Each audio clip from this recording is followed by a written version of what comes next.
I stared at the GPS on my phone, watching the signal bars disappear one by one as I drove deeper into nowhere. The truck stop materialized out of the darkness like something from a horror movie, a single island of fluorescent light surrounded by empty fields and forest. Perfect. Just what my life needed right now. The parking lot was mostly empty except for two big rigs and a beat-up sedan that had seen better decades. I sat in my car for a minute, checking my bank balance one more time. $43.16. The rent notice crumpled in my glove compartment said I had 5 days to come up with $800 or find a new place to live. I grabbed my messenger bag and walked toward the building. The automatic doors wheezed open, revealing a standard convenience store setup. Rows of snacks, a coffee station that looked like it hadn't been cleaned since the 90s, and a register counter manned by a guy who looked like he'd been carved out of old leather. "You Taylor?" His voice matched his appearance, rough and worn down. "Yeah, hear about the job posting." He looked me up and down, taking in my deliberately unremarkable appearance. Jim Morrison. And before you ask, no relation to the singer. He gestured toward a door marked office behind the counter. "Come on back." The office was barely big enough for a desk, 2 chairs, and a filing cabinet that looked like it had survived a small war. Jim settled into his chair with a slight wince, favoring his left leg. The walls were covered with schedules, supplier invoices, and what looked like newspaper clippings, though I couldn't read them from where I sat. So, Jim opened a desk drawer and pulled out a laminated sheet of paper. Night shift position. 11 p.m. to 7 a.m., 4 nights a week. Pays $18 an hour. I tried not to let my relief show. $18 an hour was more than I'd made at any job in the past 2 years. What's the catch? Smart question. He slid the laminated sheet across the desk. Read this first. The paper had 5 numbered rules typed in bold letters. 1. If a large black dog appears at the front door, fill a metal bowl with water and place it outside. Do not make eye contact. Do not speak to it. Return inside immediately. 2. If you see a hitchhiker on the security cameras, do not acknowledge them. Do not go outside. Do not offer help. They will leave on their own. 3. If a black car without license plates pulls into the lot after midnight, turn off all lights and lock all doors. Hide in the office until it leaves. 4. If twin girls in matching clothes enter the store, retreat to the office immediately. Do not speak to them. Do not listen to them. Wait until they leave. 5. If a man in a trench coat asks for a ride, give him directions to the Mitchell farm instead. Never offer transportation. I read it twice, waiting for the punchline. Is this some kind of hazing thing? Jim's expression didn't change. You think I'm messing with you? I gestured at the paper. This reads like a creepypasta. He rolled up his left sleeve, revealing his forearm. 4 parallel scars ran from his wrist to his elbow, deep enough that they'd probably required stitches. The skin around them was puckered and discolored, like the wounds had been infected. Rule number 4, he said simply. Took me 3 weeks to heal up proper. I stared at the scars. They looked real. They looked recent. What happened to the last person who worked nights? Jim pulled open another drawer and retrieved a manila folder. He spread out several newspaper clippings on the desk. The headlines made my stomach drop. Local man found dead in vehicle. Woman disappears during night shift. Employee hospitalized after breakdown. Derek Hawkins.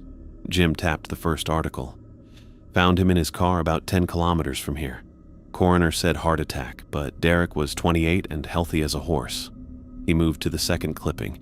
Maria Silva, single mother, 2 kids, vanished completely during her shift. Security cameras showed her working normally, then nothing. Like she just walked out of existence. And you're still operating? Someone has to. He gathered up the clippings. Look, I'm not going to lie to you. This job has risks.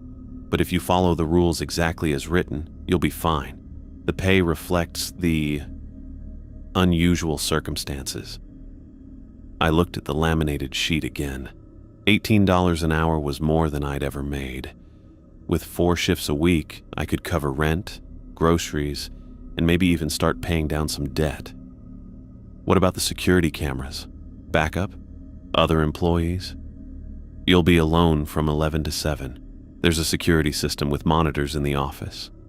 He pointed to a corner where I could see the edge of a screen.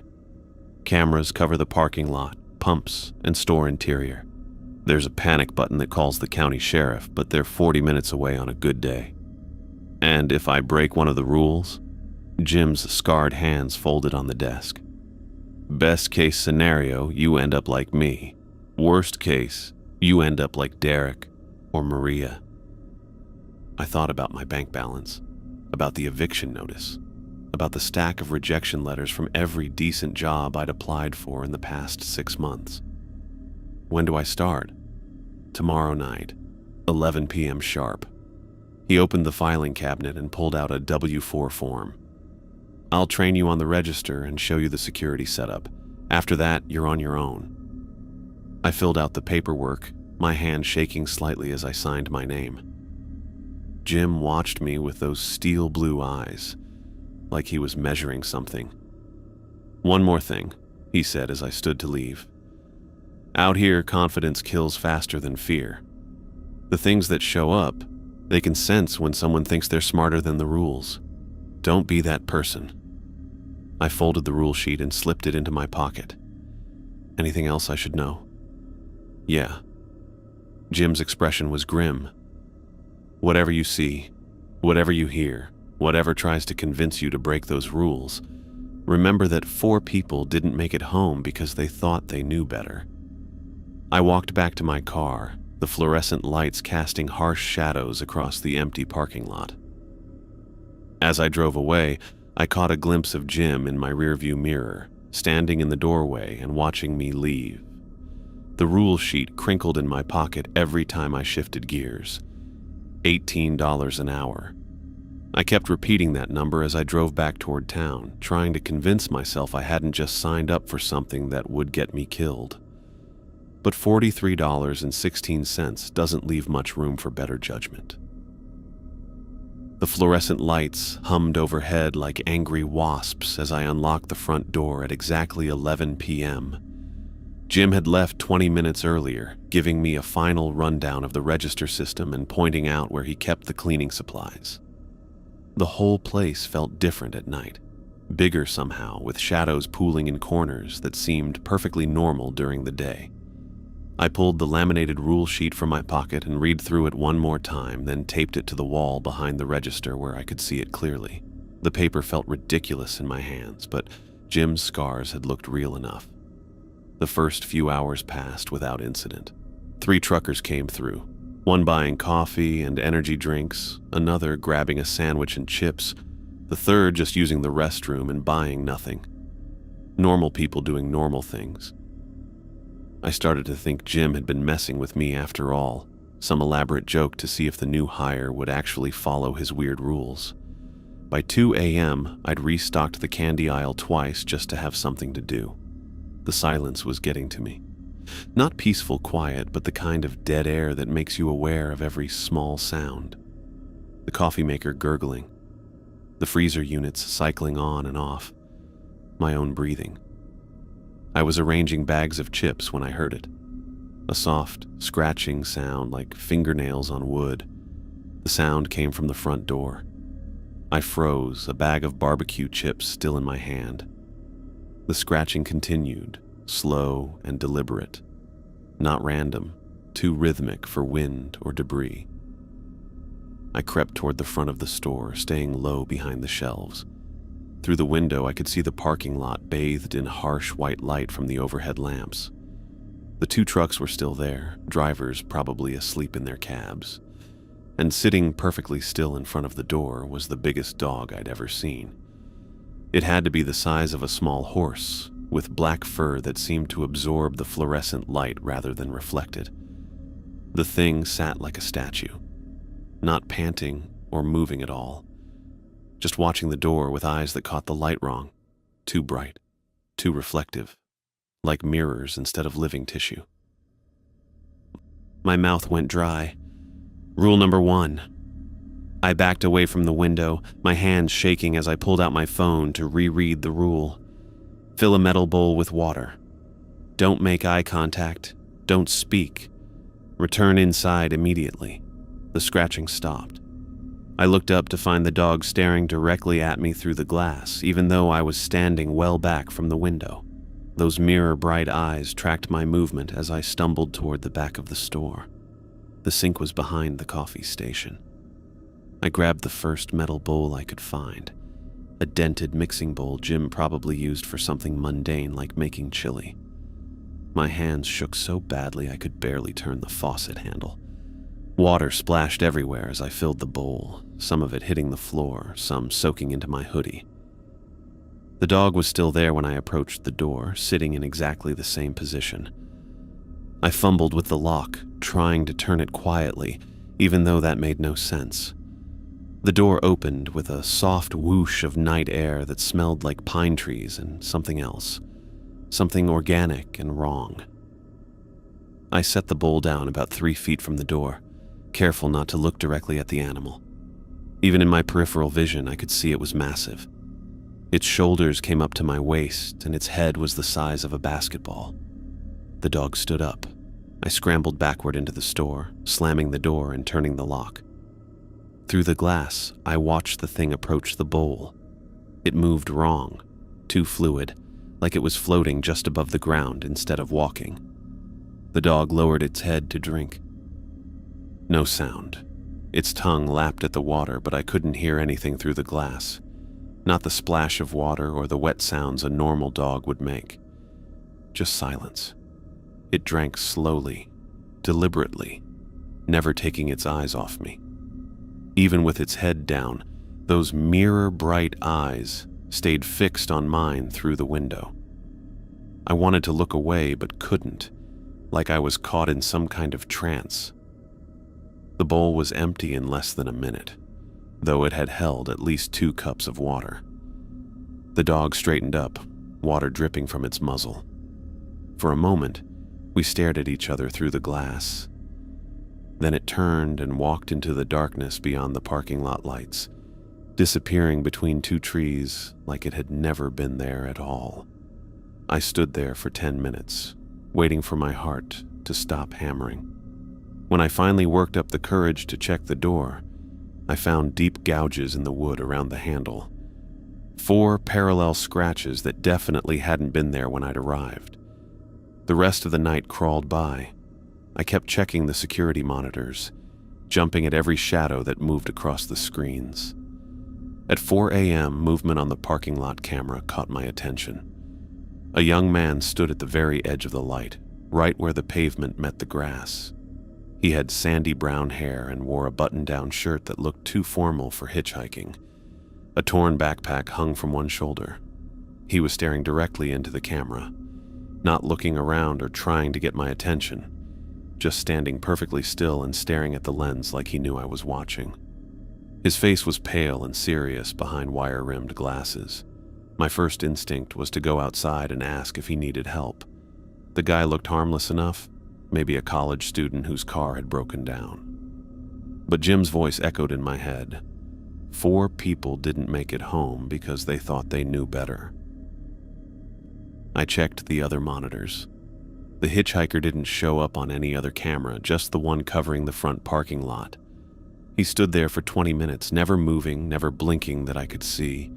His eyes stayed fixed on the camera the entire time. Then he turned around and walked backward into the forest, his face still pointed toward the building until the trees swallowed him up. I didn't sleep the rest of the night. When Jim arrived at 7 a.m., I was sitting behind the counter with 3 empty coffee cups in hands that still shook when I tried to hold them steady. "How'd it go?" he asked, like he was asking about the weather. "The dog came, and there was a hitchhiker." Jim nodded, unsurprised. "You follow the rules?" "Yeah. Good." He walked around the counter and checked the door, running his fingers over the fresh scratches. "These are new. Dog must have been hungry." "Hungry for what?" Jim looked at me with those steel blue eyes. You don't want to know. I was gathering my stuff to leave when Jim called out from behind the register. Taylor, check the lost and found box before you go. Might be something there that interests you. The lost and found was a cardboard box under the counter, filled with the usual debris, a pair of sunglasses, some loose change, a phone charger. At the bottom, I found a brown leather wallet. The driver's license inside showed a thin-faced young man with sandy brown hair and wire-rimmed glasses. Derek Hawkins, age 28. The same face I'd seen staring into the security camera. Jim, I called out, but he'd already disappeared into the office. I drove home with Derek's wallet on my passenger seat, trying not to think about how a dead man's ID had ended up in a lost and found box, or why he'd been standing in the parking lot at 4 a.m. $18 an hour, I reminded myself, but the number didn't feel as comforting as it had yesterday. I was getting the hang of this weird job. 3 nights in, and I'd developed what you might generously call a routine. Show up at 10:50, check that the rule sheet was still taped behind the register, test all the door locks twice, position myself where I could see the security monitors without having to turn my back on the windows. Tonight felt different, though. Heavier somehow, like the air pressure had dropped. I kept catching myself holding my breath for no reason. At exactly midnight, headlights swept across the parking lot. My stomach dropped as a black sedan rolled in, moving way too slowly for someone just stopping for gas. The car was pristine, like it had just rolled off a lot, but something was wrong with it. It took me a second to realize what. No license plates, front or back. Rule number 3 hit me like a punch to the chest. I killed the lights so fast, I nearly tripped over my own feet. The fluorescent humming died, plunging the store into darkness except for the green glow of the exit signs. My hands shook as I turned the deadbolt on the front door, then ran to check the back exit. Locked. The office door. Locked. I crouched behind the counter, trying to make myself as small as possible. Through the windows, I could see the sedan's headlights still on, cutting through the darkness like searchlights. The engine was running.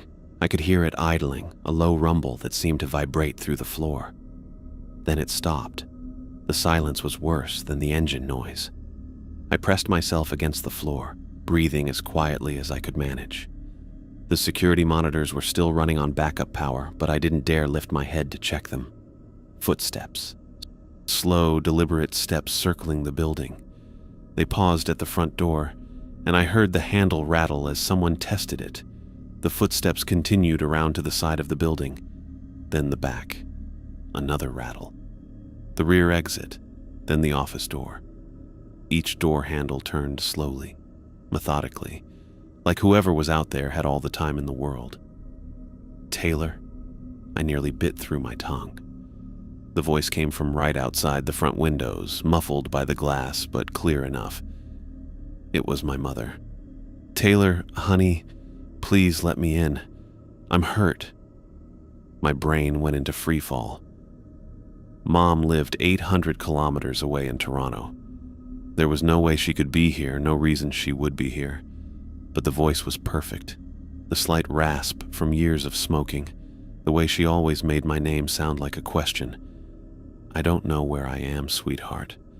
My car broke down and I'm bleeding. Please, I need help. I clamped my hands over my ears, but I could still hear her. She was crying now, that specific hiccuping sob she'd done when Dad left. The sound that used to make me drop everything and run to comfort her. Taylor, why won't you answer me? I'm scared. There's something wrong with my arm and I can't feel my fingers. She was using my childhood nickname now, Tay Bear, the one she'd called me when I was small and afraid of thunderstorms. Please, Tay Bear, I just need to use the phone. I won't stay long, I promise. I squeezed my eyes shut and pressed my hands harder against my ears. This wasn't real. Mom was in Toronto, probably asleep in her apartment, completely safe. This was exactly what Jim had warned me about, something trying to convince me to break the rules. But it sounded so much like her. The voice changed. Now it was my dad, who I hadn't spoken to in 3 years. "Taylor, what's wrong with you? Your mother is hurt and you're just sitting there. Open the door." His voice had that disappointed edge that used to make me feel like I was 6 inches tall. The tone that said I was failing at something basic and obvious. "She's bleeding, Taylor. She needs help, and you're being selfish." Then my grandmother's voice, shaky with age. "Sweetheart, I don't understand why you won't help us. We're family." The voices kept cycling. Mom, Dad, Grandma, my cousin Jake, my high school friend Sarah. Each one more desperate than the last. Each one begging me to open the door, to help them, to stop being cruel and selfish. I don't know how long I stayed there, curled up behind the counter with my hands over my ears. The voices blended together sometimes, creating this horrible chorus of everyone I'd ever cared about telling me I was failing them. At some point, I started crying. Not from fear, from guilt. Even knowing this wasn't real, even remembering Jim's warnings, part of me wanted to open that door. What if I was wrong? What if Mom really was out there, hurt and scared, and I was just hiding like a coward? Then, all at once, the voices stopped. The silence was so sudden it felt like a physical blow. I lifted my head slowly, listening for any sound. Footsteps, breathing, the car engine. Nothing. I waited another 10 minutes before crawling to the window. Through a tiny gap in the blinds, I could see the parking lot. The black sedan was still there, but now someone was walking back to it. The figure moved normally enough, but something was off about its proportions. Too tall, maybe, or too thin. It reached the car and turned back toward the building for just a moment. Where its face should have been, there was nothing. Just smooth skin, like an unfinished sculpture. The thing got into the car and drove away. I checked my watch, 3:30 a.m. exactly. I stayed crouched behind the counter until sunrise, jumping at every small sound. When Jim arrived at 7, I was still on the floor, my legs too shaky to stand. "Black car?" he asked, taking in my appearance. I nodded. "You stay inside?" "Yeah, but Jim..." I pulled myself up using the counter edge. It knew my family's voices. It sounded exactly like my mother. Jim's expression darkened. What did it say? I told him about the voices, the cycling through family members, the way it had used my childhood nickname. Jim listened without interrupting, his scarred hands folded on the counter. "That's how it got Maria," he said finally. "Used her kids' voices.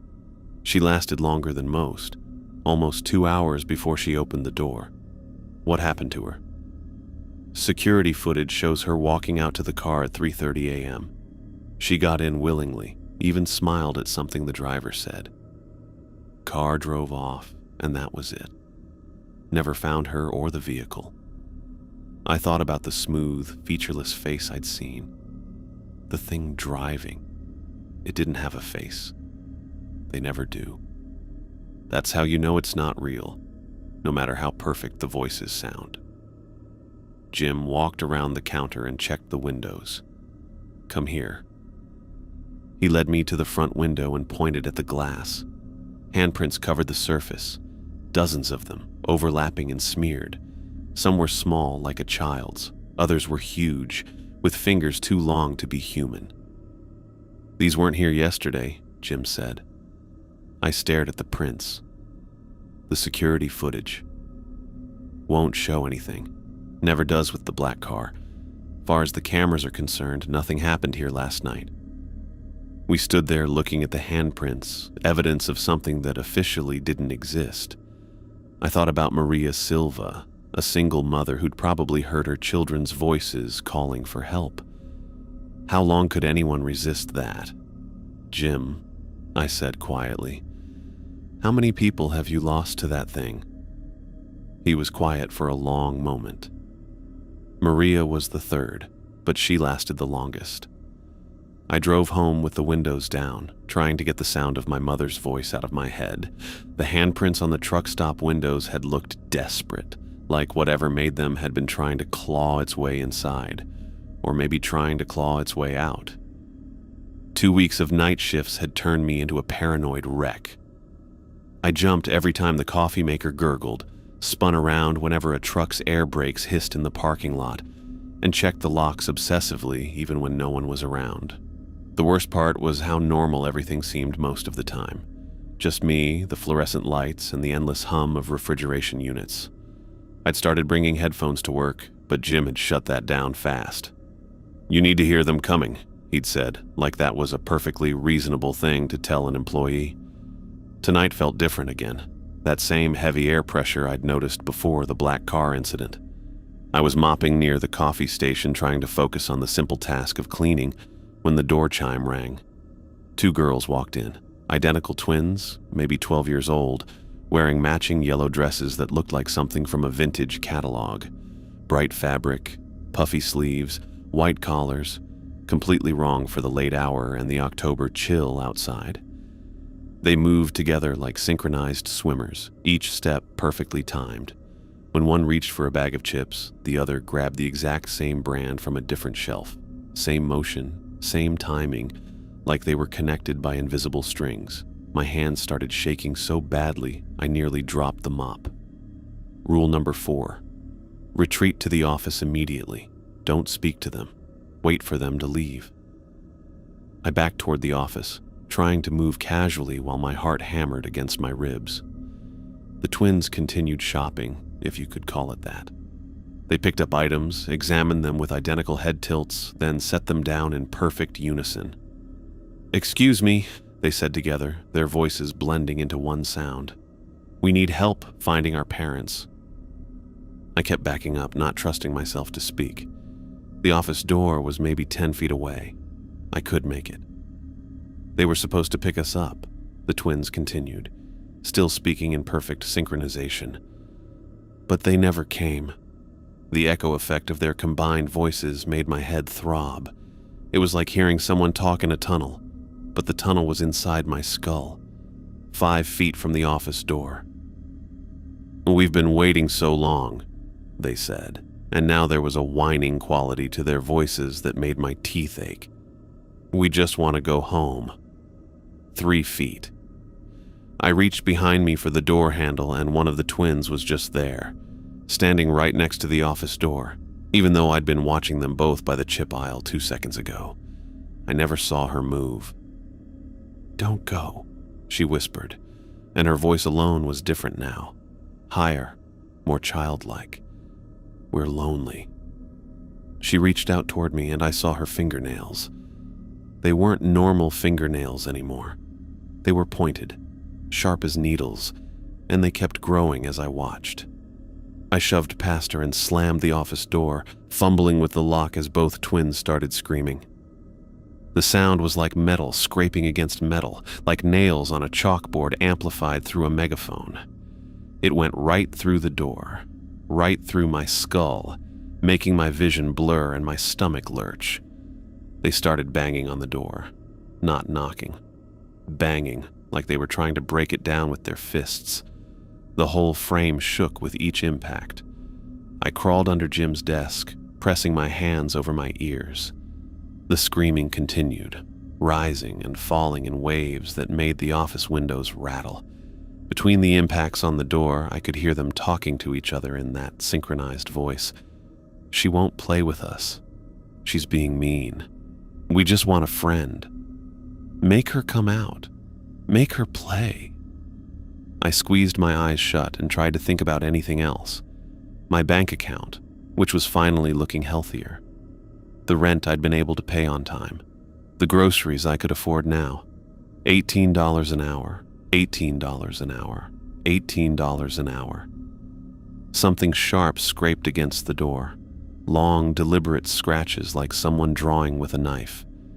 The twins were still talking, but their voices were getting distorted, stretching out like a recording played at the wrong speed. "Why won't you play with us?" Under the desk, my hand brushed against something carved into the wood. I pulled out my phone and used the flashlight to see what it was. Claw marks. 4 parallel gouges scratched deep into the underside of Jim's desk, just like the ones on the front door. But these were old, worn smooth by time and countless hands running over them. Someone else had hidden under this desk before. Someone else had crouched here while things with claws tried to get in. The banging stopped all at once. The silence was so sudden it felt like my ears had popped. I stayed under the desk for another 10 minutes, listening for any sound, footsteps, voices, breathing. Nothing. Finally, I crawled out and checked the security monitor. The twins were walking toward the front door, but they were moving backward, facing the camera, facing me while their feet carried them in reverse toward the exit. Their yellow dresses swayed normally, like they were walking forward, but their bodies moved in the wrong direction. They reached the door and backed right through it, never turning around, never breaking eye contact with the camera. I waited until sunrise to leave the office. When I unlocked the door, the smell hit me immediately. Something rotten, sweet, and cloying like fruit left in the sun too long. Everything the twins had touched was ruined.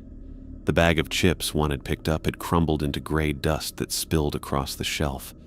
Candy bars were covered in white mold that moved when I looked at it. Not mold, I realized with horror, but tiny squirming maggots. A bottle of soda had turned black, the liquid inside thick and viscous. I was still staring at the destruction when Jim arrived. "Twins?" he asked, taking in the rotted merchandise. "Yeah, I made it to the office." "Good."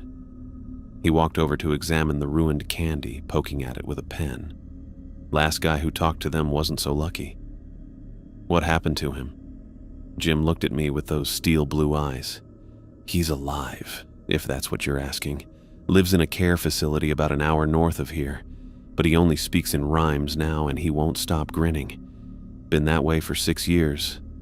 I thought about the synchronized voices, the way they'd moved together like parts of the same organism. What are they? Don't know. Don't want to know." Jim started gathering up the rotted merchandise with rubber gloves. Some questions are more dangerous than the answers. I helped him clean up, trying not to breathe through my nose. The maggots writhed and popped when we swept them up, leaving dark stains on the floor. "Jim," I said as we worked, "how long can someone do this job?" He paused, a bag of decomposed chips in his hands. "Long as they follow the rules and don't ask too many questions." That's not really an answer. It's the only answer I've got. I drove home with the windows down again, trying to get the smell of rot out of my nose. In my rearview mirror, the truck stop looked normal in the morning light. Just another roadside business, serving coffee and gas to travelers. But I could still hear the twins' voices echoing in my head, asking why I wouldn't play with them. And I kept thinking about the man in the care facility, grinning and speaking in rhymes, trapped in whatever the twins had done to his mind. $18 an hour, I told myself, but the number was starting to feel less like a paycheck and more like the price tag on my sanity. The clock read 2:47 a.m. when I heard the door chime. My last shift before 3 days off, and I'd been counting down the hours, like a prisoner marking time on a cell wall. The man who walked in was completely soaked. Water dripped from his dark trench coat in steady streams, pooling on the linoleum with each step. His hat brim sagged under the weight of moisture, sending rivulets down his face. The weird part? It hadn't rained in 3 weeks. The whole county was under a drought warning. He moved toward the counter with deliberate steps, each footfall leaving a perfect wet print behind him. Water poured off his clothes like he'd just climbed out of a lake, but somehow he never seemed to get any drier. The puddles just kept forming. My throat went tight. Rule number 5 crashed into my consciousness like a freight train. The man reached the counter and tilted his head up. Water cascaded from his collar, splashing onto the floor between us. When he spoke, his voice sounded like someone talking underwater, distorted, bubbling, wrong. "I need a ride to the old Mitchell farm." My hands gripped the counter edge so hard my knuckles went white. The memorized directions felt clunky in my mouth, but I forced them out. Follow the road north for about 8 kilometers. Take the second left after the old grain silo. Cross the wooden bridge and keep going until you see the farmhouse. He stared at me through the water streaming down his face. His eyes were too dark, like looking into deep water at night. Are you certain you won't give me a ride? The question hung in the air between us. Water kept dripping from his coat, creating this steady rhythm like a leaky faucet. The smell hit me then. Lake water and something else. Something organic and rotten, like fish left in the sun. Follow the road north, I repeated, my voice steadier this time. Second left after the grain silo. Cross the bridge. He nodded slowly, water sloshing in his hat. Very well. The man turned and walked back toward the door, leaving a trail of puddles that reflected the fluorescent lights. I watched him push through the exit and disappear into the darkness beyond the parking lot. I waited 30 seconds, then followed the wet footprints to the front door. The trail led straight across the store, perfect boot prints filled with murky water that smelled like pond scum. But when I pressed my face to the glass and looked outside, the parking lot was empty. No man, no car, nothing. Just the 2 sleeping truckers who'd been there all night. I mopped up the puddles before Jim arrived, but the smell lingered. That stagnant water odor that made me think of things growing in the dark. The next evening, I showed up at 10:30 to find Jim standing behind the counter with someone new. A young woman with curly red hair pulled back in a messy ponytail, wearing a purple college hoodie and jeans with deliberate rips at the knees. Taylor, meet Brittany Blair, Jim said. She's starting tonight. You'll show her the basics. Brittany smiled and stuck out her hand. Nice to meet you. Jim says you're the experienced one around here. I shook her hand, noting how soft it was. No calluses, no scars. She looked like she'd never worked anywhere more dangerous than a campus coffee shop. How experienced can I be? I said. I've only been here a month. That's experienced enough, Jim muttered, gathering his keys. Brittany, Taylor knows the procedures. Follow their lead and you'll be fine. He headed for the door, then paused. Remember what we discussed? Brittany nodded eagerly. Follow the rules no matter what. After Jim left, I pulled the laminated sheet from behind the register and handed it to her. These aren't suggestions. She read through the 5 rules, her smile fading with each line. When she finished, she looked up with a nervous laugh. This is some kind of hazing thing, right? Like initiation for new employees? My expression didn't change. Come here. I led her to the front door and pointed at the deep scratches in the wood. Rule number 1 did this. Her laugh died completely. I walked her to the office and showed her the newspaper clippings Jim kept in his desk. Derek Hawkins, found dead in his car. Maria Silva, vanished without a trace. 3 others whose names I'd memorized by now. These people worked here, I said. They broke the rules. Brittany stared at the clippings, her face pale under the fluorescent lights. This is real? I opened the lost and found box and pulled out Derek's wallet. Derek Hawkins, 28 years old. I saw him in the parking lot at 4 a.m., 3 weeks after he died. She took the wallet with shaking hands, examining the driver's license. But this is impossible. Yeah, well, $18 an hour buys a lot of impossible. I spent the next hour teaching her the register system, where the cleaning supplies were kept, how to work the coffee machine, normal job stuff. But I could see her glancing at the rule sheet every few minutes like she was trying to memorize it. What if I mess up? She asked as we restocked the candy aisle. What if I forget something? Don't forget. But what if... Then you end up like Derek or Maria. I turned to face her. Look, I get it. This is insane. A month ago, I would have laughed at anyone telling me this stuff. But I've seen things that shouldn't exist. And I'm still here because I follow those rules exactly. She nodded, but I could see the doubt in her eyes. The same look I'd probably had my first night when I thought Jim was playing some elaborate prank. "The hardest part," I said, "is when they use voices you recognize, when they sound like people you care about begging for help." "They?" I thought about the man in the trench coat, water pouring from his clothes, the twins in their yellow dresses, the thing with no face that had mimicked my mother's voice. "You'll find out soon enough." At 11 p.m., I gathered my stuff to leave. Brittany stood behind the counter, the rule sheet taped to the wall where she could see it clearly. "Any last advice?" she asked. I paused at the door. "Trust the rules more than your instincts. Your instincts will try to get you killed." Walking to my car, I thought about the cycle Jim had described. New employees came and went. Some lasted longer than others. A few, like Derek and Maria, didn't last at all. Now I was the experienced one, passing down the same warnings Jim had given me, teaching someone else how to survive things that shouldn't exist. I drove home wondering how long it would be before Jim was training my replacement.